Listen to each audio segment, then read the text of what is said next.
Здравствуйте, друзья! Мой компьютерный апокалипсис успешно разрешился, и я снова с вами. Сегодня я хочу ответить на самые часто задаваемые вопросы по массе для лепки, из которых я делаю свои домики. Начать я хочу с вопроса, который прозвучал только один раз, но он мне показался очень интересным и побудил провести небольшой эксперимент. Вопрос был от девушки Натальи, фамилию озвучивать не буду, боюсь переврать. И звучал он так: есть деревянный аист в саду, у которого есть скол на голове, можно ли его отремонтировать с помощью этой массы?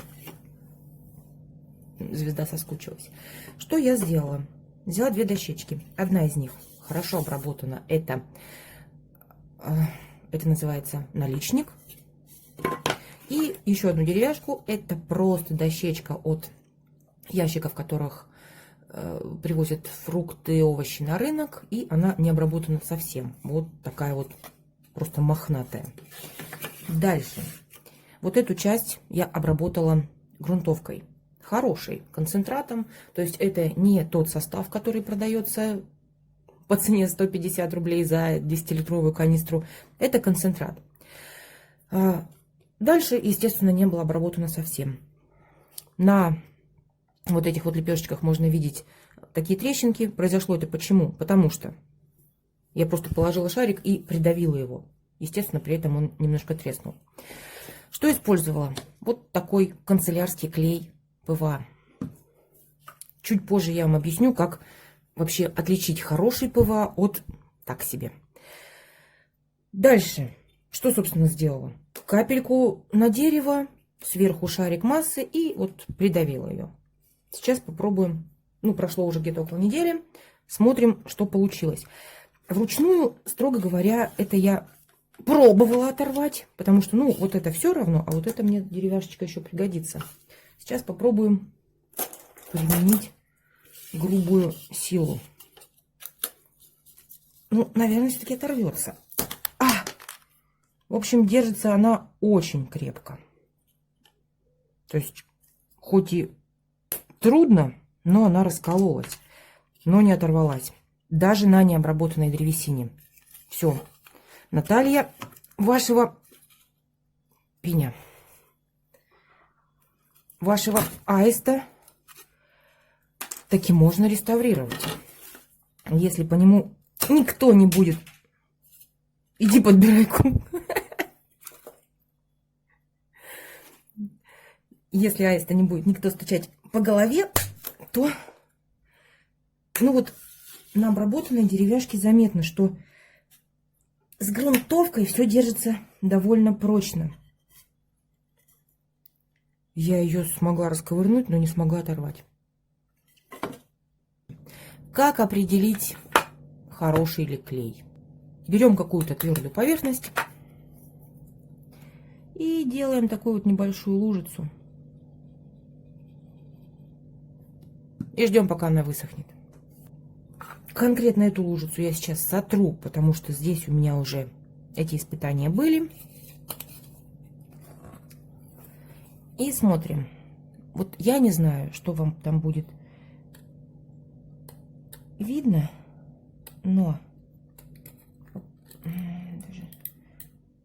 Так.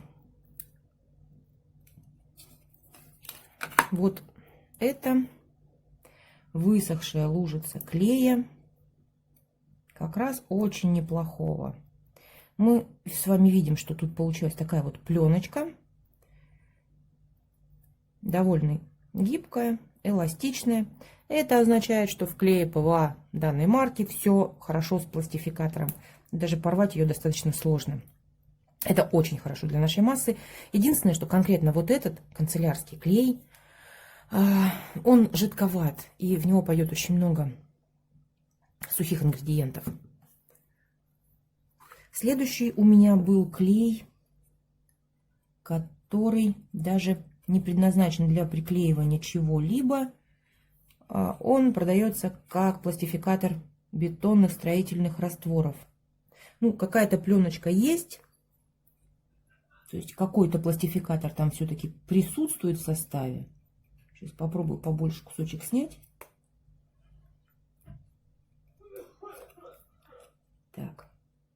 Но пленочка, смотрите, она непрозрачная, чуть или не чуть менее эластичная. То есть этот клей, тем не менее, использовать можно. Для чего? Для той же самой массы. Готовое изделие из нее получится немного прочнее, чем просто гипсовая отливка. А вот здесь у меня еще один клей ПВА. Как видите, он очень легко ломается. Это клей ПВА универсальный, но он как-то так вот у меня долго постоял и, возможно, умер. Или я забыла, и это тоже какая-то пластифицирующая добавка. И четвертый, последний. Это универсальный клей, который продается большими баночками. Ну, как большими, от литра и до 10, по-моему. Точнее, килограммов, наверное. Это вот тот как раз клей, на котором я делаю свою массу обычно, когда мне не нужно просто вот очень-очень большой прочности. Он достаточно плохо рвется, он эластичный, но бывает круче, бывает еще и мебельный. По вопросам. Сначала простые и достаточно с короткими ответами. Запекается ли масса? Нет, масса не запекается, она сохнет на воздухе, просто при комнатной температуре. Как хранится? Хранится масса в какой-то банке или пакете без доступа воздуха в овощном отделении холодильника. Вопрос с консервантами я попробую решить, поэкспериментировать еще с этой массой. Возможно, будут другие условия хранения у другого состава. Но этот хранится в плотно закрытой упаковке в холодильнике.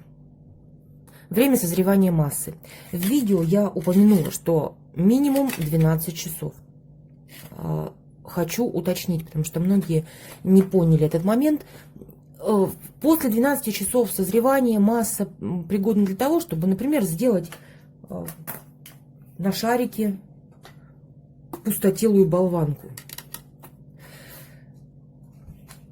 То есть, чтобы не терять время, когда очень хочется лепить, дозревает основной объем массы, и у вас уже сохнет, готовится болванка, на которой вы будете делать домик.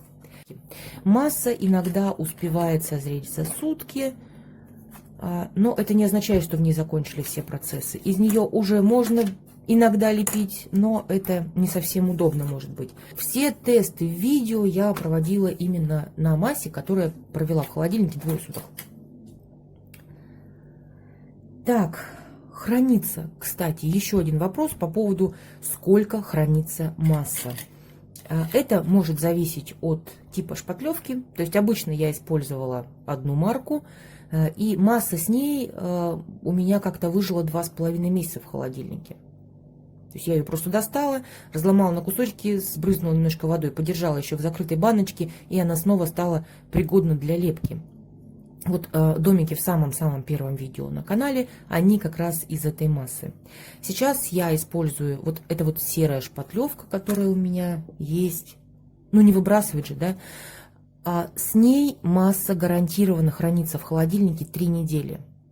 После этого она становится более мягкой, более липкой и не такой удобной в лепке. Но, тем не менее, у меня были моменты, когда я ее реанимировала. И, например, вот из нее был сделан вот этот домик. По нему видео подробное впереди, так что буквально в следующем видео вы увидите эту реанимированную массу в деле. Вопрос, который очень часто возникает у нерусскоязычной аудитории. Что такое ложка с горкой? Объясняю. Я, конечно, с дурью использовала такую. Вот это ложка с горкой. Вот это горка. Вот это вот горка. Ну, гора только маленькая, холмик.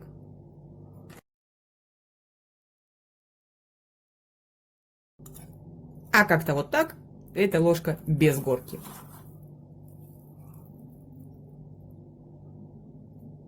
То есть без верха. Надеюсь, с этим разобрались. Вопрос, собственно, возникал исключительно из-за машинного автоматического перевода этого выражения с русского на другие языки. Еще раз акцентирую внимание. Для этого рецепта нужен обязательно клей ПВА. Почему говорю это? Мы общались с девушкой, которая пришла в магазин, попросила клей ПВА универсальный, ей продали клей акриловый универсальный. В результате у человека масса не получилась. Почему так произошло? На самом деле акриловый клей, конечно, лучше, но не подходит. Значит, смотрите, как определить, что перед вами именно клей ПВА? Ну, во-первых, как правило, в названии это всегда пишется клей ПВА, и дальше может быть какое-то уточнение. Строительный, универсальный, мебельный, столярный и так далее. Но аббревиатура крупными буквами ПВА обычно есть. На обороте где-нибудь банки или упаковки читаем состав. Там должно быть написано что-то типа водная дисперсия ПВА, либо иногда пишут полностью, не аббревиатуру, а водная дисперсия поливинилацетата. Это одно и то же. Дальше либо пишется технологические добавки, либо расписываются эти добавки. Что там может быть? Там может быть пластификатор, пеногаситель, консервант. Если на что-нибудь написано другое на упаковке, понимаете, в составе, вы понимаете, что это не то, что вам нужно. По поводу шпатлевки. Шпатлевка должна быть на гипсовой основе. Лучше финишная, как я говорила, но обязательно на гипсовой основе. Либо это прописано в названии, например, шпатлевка гипсовая безусадочная, финишная, ну или в другом порядке могут быть слова. Но слово гипсовое должно присутствовать либо в названии, либо в составе у вас на обороте будет написано связующее гипс. Часто не получается, потому что взяли вместо гипсовой полимерную шпатлевку. Совсем другая история, совсем другой материал, другой состав, и для этого рецепта он не работает. Да, можно из него сделать что-то более или менее удобоваримое, но даже не для лепки, а для того, чтобы заложить в молд и сделать какую-то отливочку. Самый распространенный вопрос – как долго сохнет? Неоднозначно. Время сушки зависит от объемов изделия, да, то есть сделали какую-то маленькую деталь или сделали какую-то большую деталь объемную. Чем больше деталь, чем она толще, чем ниже температура воздуха в помещении и выше влажность воздуха, тем сохнет дольше. В среднем это выглядит так. Домики я делаю по крайней мере, люблю очень делать, на основе шарика. На воздушный шарик нанесла основу, такую болванку, сушу ее часов 12. Потом аккуратно прокалываю шарик и даю ей просохнуть изнутри. Нужно дождаться того момента, когда она станет твердой, чтобы можно было безбоязненно вот это вот все дело резать. Дальше. Это такой достаточно долгий процесс. Дальше, когда я начинаю делать все вот эти вот картонные основания клеить для всяких козырьков, лесенок, чего-то еще. Здесь слой уже потоньше, и он на основании 3, 5, 8. Да, вот так. Учитывая все предыдущие параметры. Толщина слоя и все остальное. Дальше, после того, как я сделала вот эту саму основу, оклеила ее, да, я накладываю уже декоративные элементы. Как правило, я их делаю сначала с одной стороны, чтобы потом при том, как я буду крутить это все дело в руках, это все не помялось. С другой стороны, с одной стороны сделала, высушила, перевернула на другую сторону и делаю то же самое. Если у меня детали какие-то вот такие вот толстенькие, как здесь, вот эти вот снежные шапки, соответственно, они сохнут, ну, минимум сутки. После того, как это все дело закончено, сутки я выжидаю обычно, 2 суток до того, чтобы начать работать дальше. Грунтовать и красить. Довольно часто встречающийся вопрос, как масса шлифуется и что-то с ней происходит. В течение первых 2 суток шлифуется достаточно хорошо. Массу легко достаточно можно резать и шлифовать.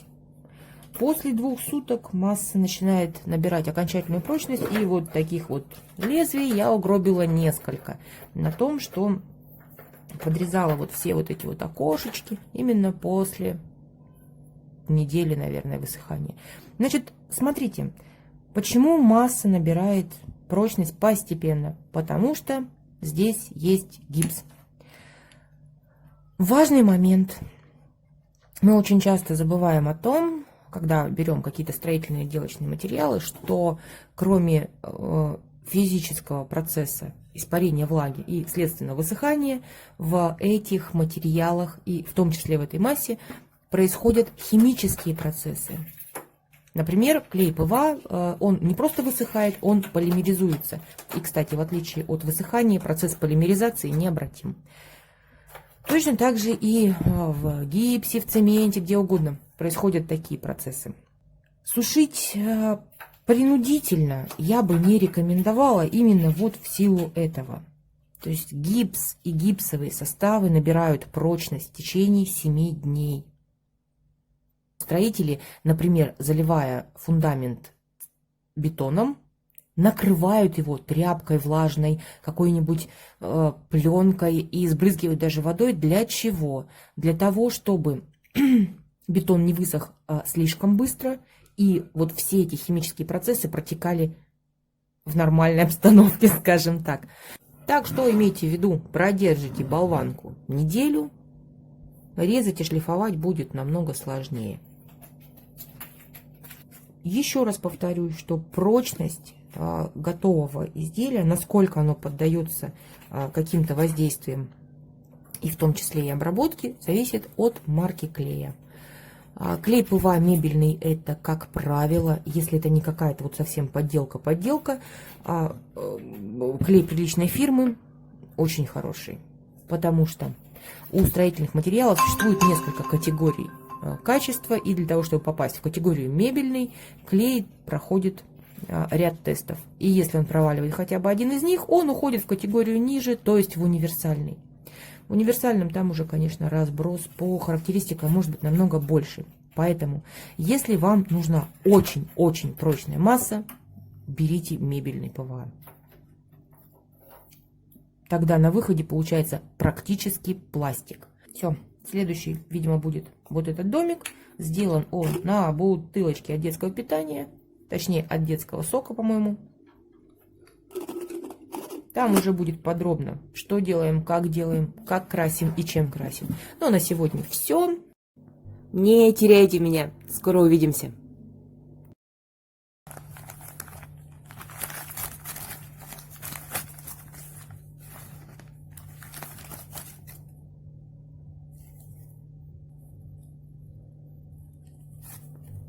Пин, может, причешемся для разнообразия?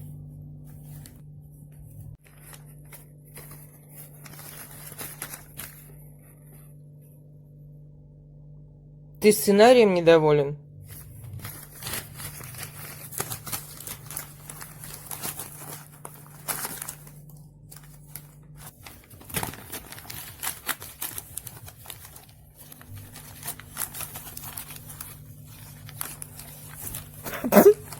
Звезда, кончай бушевать.